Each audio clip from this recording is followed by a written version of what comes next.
Welcome to Impact Wrestling. Got two things to talk about. The first one is about Paul Levesque. Now, if you heard, he went into the hospital, had gone to surgery for his heart. Now, it's supposed to be some type of genetic disorder with his heart, or genetic problem. And pretty much he's all right. And I'm sure people are going to say, it's due to Vince driving him nuts. No.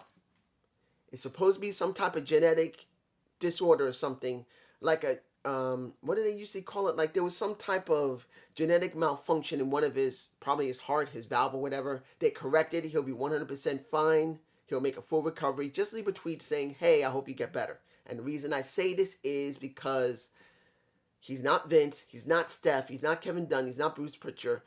He cares about the fans. Yes, we know that he'll backstab you in real life, counting if it really is important and if it's for his family. If it's so important, he'll do what he needs to do. We know this.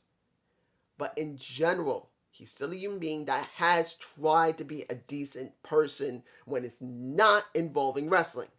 We know this. So just leave a tweet.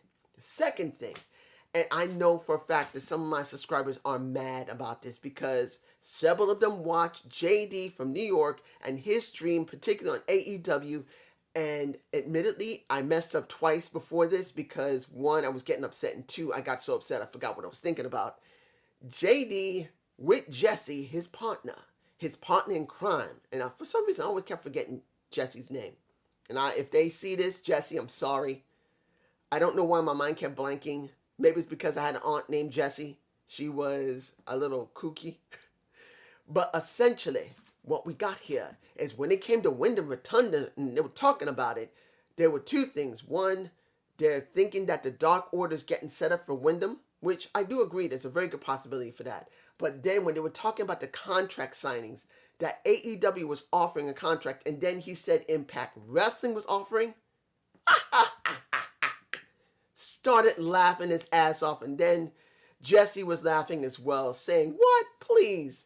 Where the hell did he get the money for? Why would he go and be in front of 50 people? And they just kept laughing and they made it a big joke. Now, mind you, that was probably just for show, but many people are not going to take it very well. And admittedly, I did get upset. I'm not going to lie. I did get upset.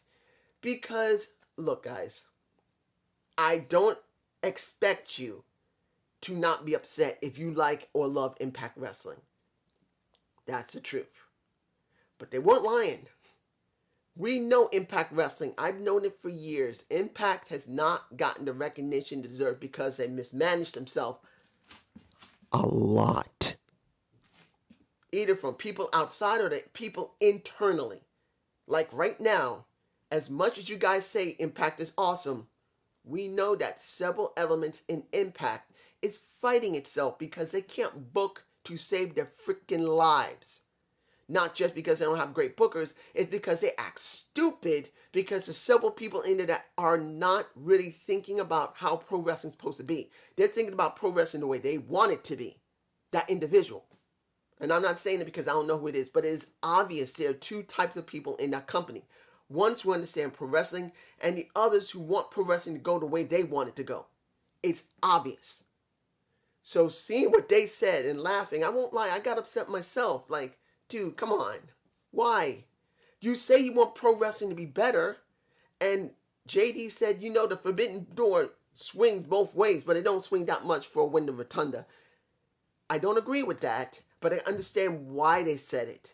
Because we know if he does go to Impact, and if they give him creative freedom to do whatever the hell he wants, he will make waves there, but the problem will be, and this is a big problem, I said he should go to Impact Wrestling for a while and then go to AEW later. The problem that they're going to have at Impact Wrestling is even if he's got total creative freedom to do whatever he wants and maybe help some other wrestlers as well in their storylines, the reach is not there on Access TV. That's why I kept saying they need to be seen on TNT television.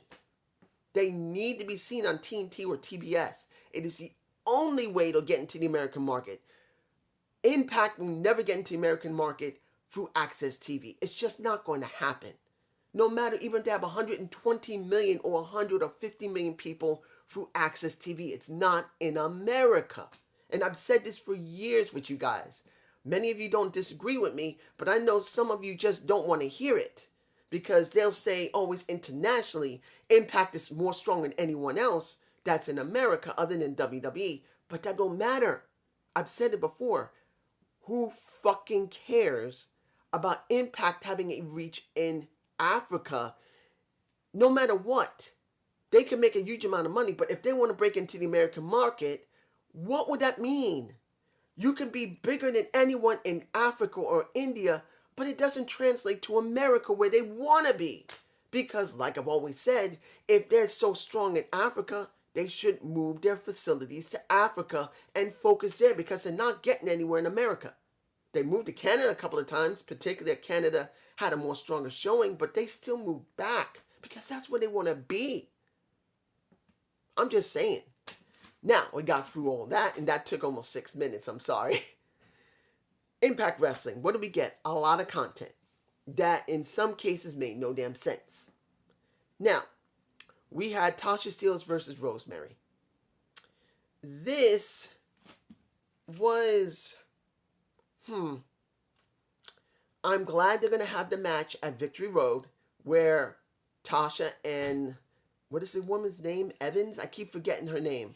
The Sierra Evans is going to go after the titles. They're going after the Knockouts titles now. The tag titles. And it's okay to see it here. Fine.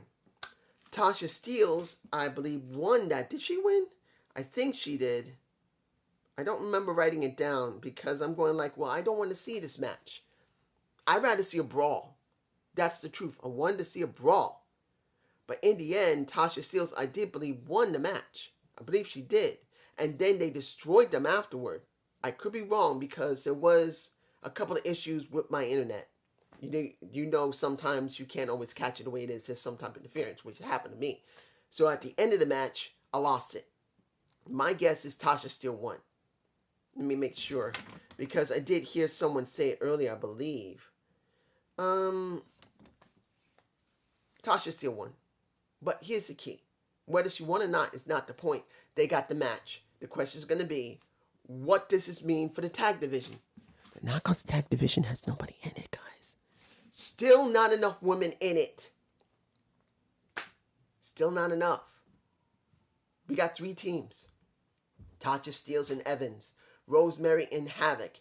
And you got pretty much the undead brides of Su Yung and Kimberly. And I'll talk about Kimberly and Su Yung in a minute, if I don't forget. Now, we had... I gotta say this. The brawl between Carl Anderson and Rich. What was it called? The Bunker House Brawl was basically a street fight. A good street fight. Not gonna lie about that. It was slow at first, but it got much better later. And in the end, it was Anderson because Luke, Carl's best friend, was staying there because he didn't need to leave. It was a good match, and Rich still has no partner, which I'm fine with. I'm glad to see that Willie Mack is still gone. Either in real life, he actually has something to do, he's hurt or something, or they're going by storyline and he stays off TV until Victory Road, which is good. Because if he keeps rushing back like that, it's dumb. It's just dumb. Dumb. I don't agree with it. But seeing him get his butt whooped, but still showing that he's willing to do anything he can to win was fine. I was alright with it. Now, the Mickie James segment. Oh my gosh, that Powhatan powerhouse. She's a gorgeous woman who decided because of Dana Purrazzo going to NWA 73 and messing up her match with a Kylie Ray, she understands why. She wants to show how dominant she is. But you're now dealing with not Mickie James, the executive of another promotion that she's proud of and is trying to promote women's wrestling through it, because that's what she generally said. You're now going to deal with hardcore country. I redefined myself in Impact Wrestling. I became hardcore country there. And it's true, she did. She went from just being Mickie James, a crazy, nutty woman, to hardcore country in TNA Impact Wrestling. That is her legacy. She earned it. She's the only woman in history to win the women's Diva, I believe Diva, and TNA titles. She's the only one that's ever done it in 3 different promotions. And I do believe she's going to do a NWA. You better watch out. Camille, she'll be gunning for you eventually. So she will make history. WWE, NWA, Impact Wrestling / TNA. She is going to do it. I believe that. In time, not now. Hopefully they'll build a very good story with her doing that. Now, let's move on. Raju having his little moment with Shira in the back. Talking about what happened, that people were so angry that he needed the face of a Chelsea Green. And he put it on his side of his head and said, she didn't have a problem with it. She wanted it. She wanted me to give it to her because she know her man is not doing it for her, because look what he's doing. He's always hiding behind this woman. So now she wants a real man to take care of her. But she had to be proven that he is a real man, so she got the knee to the face. Now you're going to see a Matt Cardona that I am the only man for your woman. Where was this weeks ago? I still am not happy how this is built. This has been built very disjointed. It should have been built up properly, where that was that one moment where Raju spilled some water on her because she was angry. He apologized. But then the next week, he does it again or does something else again, and he doesn't apologize. And then it builds, and then they do this, and then they have a match, which will mean something, like at a Victory Road or a Bound for Glory, but that hasn't happened, so they do this. Now, is it good? It's all right, but it is what is needed. Now, mind you, I still don't like how the build started. It sucks, but at least they are trying to make it so that Raju is the best man for his woman, who supposedly on NWA, if she's seen again, is going to act like the hot mess of Laura Van Ness again. I want to see if she's going to do that in NWA and Impact Wrestling. That's just me. You tell me below, which one do you like? Do you like just the basic Chelsea Green with the broken wrist? Or do you like the crazy hot mess of a Chelsea Green being the old Laura Van Ness with her man and acting all crazy with all that stuff down her face? I'm just saying. Now, we had, and this is where I was getting angry. Not gonna lie. Chris Bay versus Dave Finlay. I'm going, and I even wrote it on my notes. Here. I got on my notes, if you can see it right here. That word right there, if you can actually see it. It says, what? No, not what. Why? Right there, why? And if you're wondering, God, man, your notes look bad. I'm dyslexic. I write really badly. But I saw this, and I'm going, why are we getting this again? Where is Jay White? Where is the Bullet Club? Where are the guys? Sorry, it was kind of dim. Where are the guys from the Bullet Club to back up a Chris Bay, who's supposed to be a member of it? Where are we going to see the influence of the Bullet Club? When is he going to start a Bullet Club of his own for Impact Wrestling? Because I know they can't keep doing this all the time, bringing stars from Japan here. They can't always do it. Now, yes, New Japan Strong goes on. Still haven't had a chance to see it, guys. I'm sorry. But you get my point. Where are they? So they had a good match. There's nothing about the match quality. It's top notch. It was actually a very good match. But in the end, Hikuleo comes out. And I didn't know he was part of the Bullet Club. Fuck New Japan Pro Wrestling. And definitely fuck Impact by not showing us that he became a part of the Bullet Club. As I said before, and I'll say it again, if Impact is working with New Japan, where the fuck is the proof of him, Hikuleo? Now, he went to AEW before, but we didn't see him. We have not seen him. And we need to see him join the Bullet Club from New Japan Pro Wrestling. He can't just throw on a shirt and say, well, I am now Bullet Club. Show us why he's a member of Bullet Club. Did Jay White make him a member on New Japan Pro Wrestling Strong? We need to see it. We need to see something. And if anybody says you can't do that, bullshit. Show a snippet of the standard show, not the damn pay-per-views. And if you keep saying pay-per-views, you're stupid because you don't listen. I've talked about the shows. If you could show a pay-per-view snippet of 5 minutes, that's great because the other company will allow it. But if they don't, show it in the damn show, the regular episode. Come on. He lays out a Dave Finlay, but in the end, it feels empty, but then it's not. It's what I wanted. I wanted the influence of the Bullet Club, but it's not Jay White. It's not another member of the Bullet Club that's recognized. Micheleo is not a member of the Bullet Club as far as I understand. And if he is now, we didn't see it.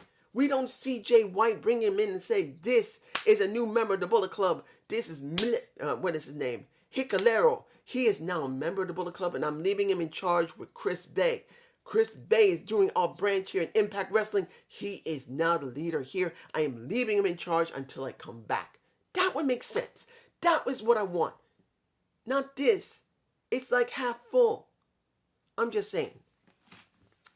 Now, we had the Johnny Swinger segment, which kind of leads into what happened with McLean and Mocklin and the Petey Williams. We get the Swinger Palace and Petey pulling down some big bills saying that McLean is going to make some waves. And pretty much you got No Way and you got Fowler there doing their business saying, well, they want to know how it is. And you kind of say, don't let No Way talk much. Not unless you really know that he can make it work, because he's trying to say this is bootleg. This is like dollar store bootleg casino, not like the underworld casino. This is the legitimate casino, the underworld casino, and then you got bootleg, which is Swingers Palace, and everyone got insulted. But it was kind of funny. But, well, I think maybe it's due to the fact that I've very rarely seen him say anything that it feels like he needs some work. So if he does it more often, it's still the same way, and maybe he elaborates, maybe I'll get it. But we get McLean versus Petey Williams, where I would rather see him as Maple Leaf Muscle. I want to see him as a comedian that can get the job done in the ring. I want to see him do, wearing the shroud that he wore when he was with the Big Papa Pump, going, showing his muscles, and I'm Petey Williams. I am Maple Leaf Muscle, and I'm going to win my match. And my match, I have a 33% chance of winning, with him being McLean having maybe a 4% chance of losing, and I'm going to add another 10 to the 4 power, and I'm going to beat him because I am Maple Leaf Muscle. Something silly, something that'll make you laugh, but something could still be serious if he does it just right. And I know Petey can do it because he had done it. He did it with Big Papa Pump. Why can't we still get that, but we don't? We get a match.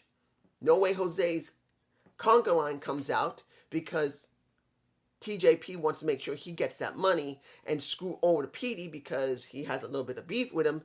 Petey messes up. He loses. Petey's shocked. I don't have a shot. I think I got a shot of it. It's in my face, maybe. And he's mad, but he's shocked that TJP would do that, because you see TJP also in my face. He knew exactly what he was doing. He wanted to make that money. He wanted to screw over Petey at the same time. This is what you get. We're moving on. Now, what else do we have? The X Division signing. Now, before this happened, we had several segments that had Ace, had Christian. It had several others that's going to be in a 10-man tag because Ace Austin really wants Christian to go up against Madman Fulton. And you get a little bit of Scott D'Amore always putting a twist on it and say, you want to do this? That makes really good sense. Maybe we'll do a tag. No, we're doing 6. No, an 8-man. No, 8-man. No. You have inspired me, Ace. 10-man tag. And you be the captain of one, Christian be the captain of the other one. Find 4 other people. Get it done. Or 5 other people. I think 4 or 5 people. Get it done. And I will approve it for next week. And Ace is just mad because he knows again he got screwed. Scott loves doing that. And you see Christian looking around for some people to try and join him. Ace is also looking for some people to join him. Yeah, he got Brian Myers to join him, and Morrissey and Moose joined in. It gets to the point where we have our final match of the night. But the contract signing is something I want to focus on for the moment. The contract signing is interesting because you get Josh as well as Chris Sabin. And they make it very clear, both of them, that they respect each other. And this is going to mean something for Chris. This could be a 9th reign. He'll be making a record because he's done 8 reigns already. Josh wants to make sure that no one wins this so he can have even a longer legacy than what Chris has. Scott walks out. Christian comes in. He's already asked Josh to join this team. Now he asks a Chris Sabin, which had no problem. And then we go to the end of the night. Moose versus Eddie with Morrissey at ringside. Now, they're both in that 10-man tag that's supposed to happen next week. And Eddie, who was asked, said no because Sami was asked and he said yes because Sammy's still trying to convince Eddie, let's work together. Look how it is. Oil and vinegar is always a problem. But guess what? No, water and vinegar is always a problem. But even though they don't mix, they're both important. He doesn't say that, but that's the way I think it is. Now, was the match good? It was a chop fest. Eddie chopped the hell out of Moose. Moose chopped the hell out of Eddie. But in the end, Eddie lost, got his butt kicked, and then everyone who was part of the 10-man tag came out. But then here's interesting. You get Alicia Edwards coming out with Kenny. Kendo stick Kenny. Hits Morrissey in the back. Hits Moose. Moose grabs her, is about to choke her. Or was it Morrissey was going to choke her? I can't remember which one. Lights go out. I think I got a shot of it. You get a 2 batted hand, Sami Callihan, hand one to Eddie. He holds the other one. They beat the hell out of Moose. They beat the hell out of Morrissey. And now they click bats and the odd couple lives. Guys, this is the beginning. It is. This is something no one ever expected for so many years. Since that accident that Sami Callihan did to a... Look, I know some people say he did that on purpose. He never liked him as a real person. No. Sami already said more than once in interviews he didn't mean to hurt Eddie Edwards. But because it happened, this is great publicity for Impact Wrestling. That they had to make something out of it. So they did, and they made a rivalry that many people still consider one of the better rivalries in the last decade. That's not a joke. That's true.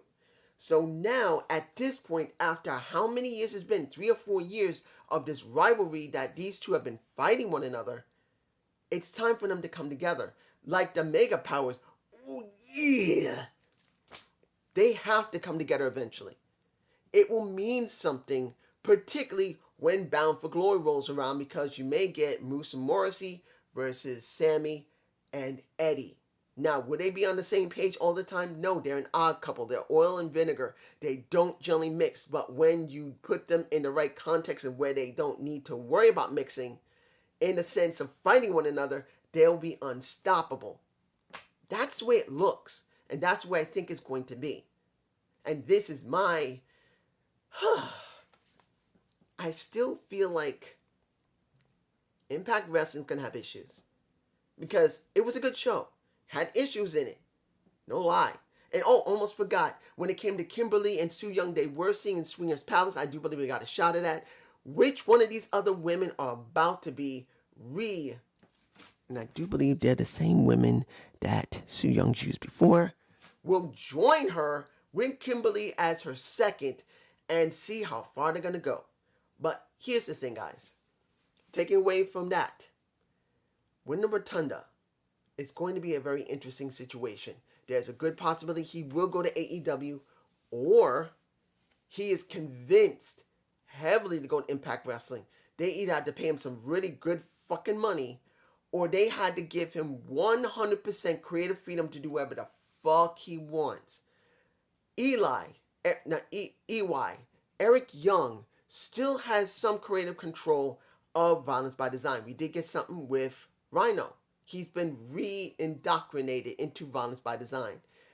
If Wyndham Rotunda gets in there, if he's given heavy creative freedom, will change Impact Wrestling. But as I said earlier, it is going to be a very bad uphill battle for them because they're not on a network that hits America. It means nothing being heavily in, Africa, India, Canada, Mexico. It doesn't matter. Even in Europe, let's say they're so hot there, but they want to be in the American market and they can't get there. What does it mean at all about the international market? It means nothing. Wyndham Rotunda could move something for them, but the problem is, even if they increase their fan base exponentially on Access TV, if you can even get it, the problem you're going to have, and I know this streaming, and it's not connected to Access. I know this streaming, but the point is, will that translate to the American market? The American market is what they want. They want to move off of Access TV to go to an American network that has influence.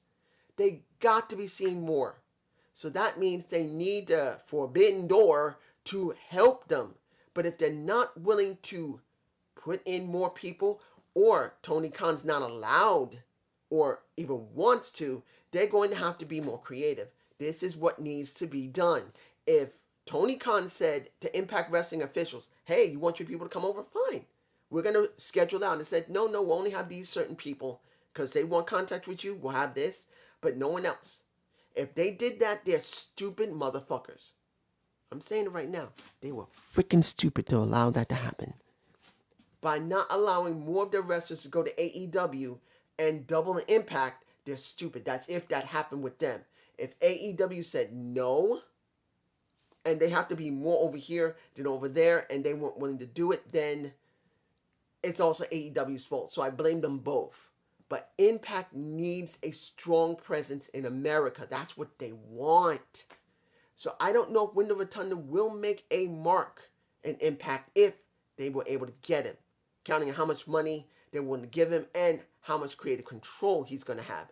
Because he's going to want creative control no matter where he goes, either AEW or Impact. He's got to be given creative control. The bastard is way too creative to be just handcuffed to what either side, either Impact or AEW's creative team, people consider. He's got to be allowed. And I got to say this because I know several of my subscribers are going to say it, and they hate him due to the fact of what he did to his ex-wife. Guys, stop. It's over. I'm not telling you that he's justified in what he did. We're not talking about that. Let it go. He's a wrestler. Many of them have done the same thing. You actually think women in women's wrestling haven't done the same thing as men, where they've left their man to go to another man and have kids? Please. Some don't even try to get child support from those men. Don't tell me it hasn't happened, because even though it's not talked about, it's still men and women who do what they do in any job. They'll leave their old spouse to go to a new one, screw over the old one, no matter a man and a woman, do the same thing. So don't tell me anything about it, because I'll say this very same thing. It's the same. Let's care about him being a wrestler that can make us entertained. And I hope you enjoyed this Impact Wrestling. Please leave a comment below. Peace.